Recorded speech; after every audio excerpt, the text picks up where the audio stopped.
আসসালামু আলাইকুম সম্মানিত ভিউয়ার্স। এটা হচ্ছে কাশিমপুর গাজীপুর সুরাবাড়ি দেওয়ান মার্কেট এর সংলগ্ন।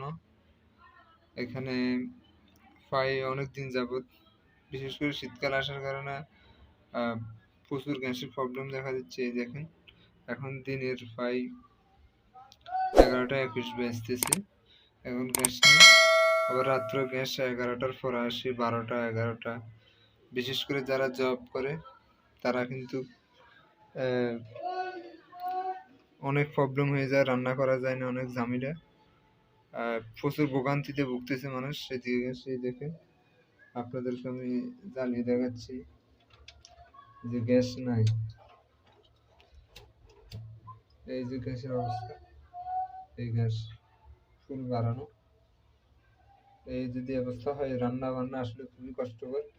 আর কষ্টকর যে পরিমাণ আমরা রান্না, গতকালকে ভাত খেয়েছি আমরা 12টা বাজে, 1টা বাজে গেছে প্রায় শুতে শুতে। তো যারা জব করে বিশেষ করে তারা তো এত সময় পর্যন্ত থাকলে তো সে পরের দিন ডিউটি করা এক ধরনের দুষ্কর হয়ে যায়। এই দেখেন, প্রায় 1 ঘন্টার মতো হয়ে যাচ্ছে আমাদের এই ডিম সিদ্ধ দিয়েছি, কিন্তু এখনো হচ্ছে না। তো সরকারের কাছে আমাদের আকুল আবেদন, বিশেষ করে এই শীতের সময়, এবং সারা দেশে তো সব জায়গায় গ্যাসের সমস্যা, কিন্তু এখানে একদম ছিল না, তার মধ্যে একদম নাই বললেই চলে।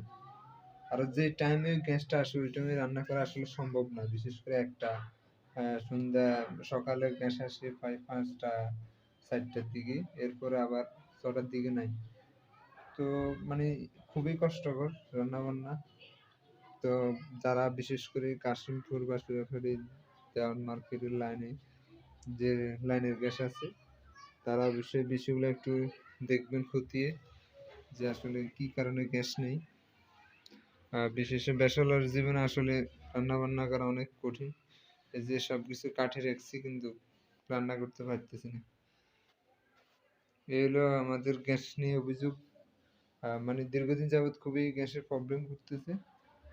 গ্যাসটা আসলে আসলে গ্যাস ছাড়া আসলে রান্না বান্না অনেক কষ্টকর। আর সিলিন্ডারে গ্যাস রান্না করা মানে, বিশেষ করে লাইনের গ্যাস থাকার সত্ত্বে আমি কেন সিলিন্ডার কিনবো, এই হিসাবে আমি সিলিন্ডার কিনা হয় না। এখন তো দেখতেছি যে অবস্থা, এখন গ্যাসও আছে আবার সিলিন্ডার আছে, দুই দিকেই ব্যয় বহুল, অনেক ব্যয়।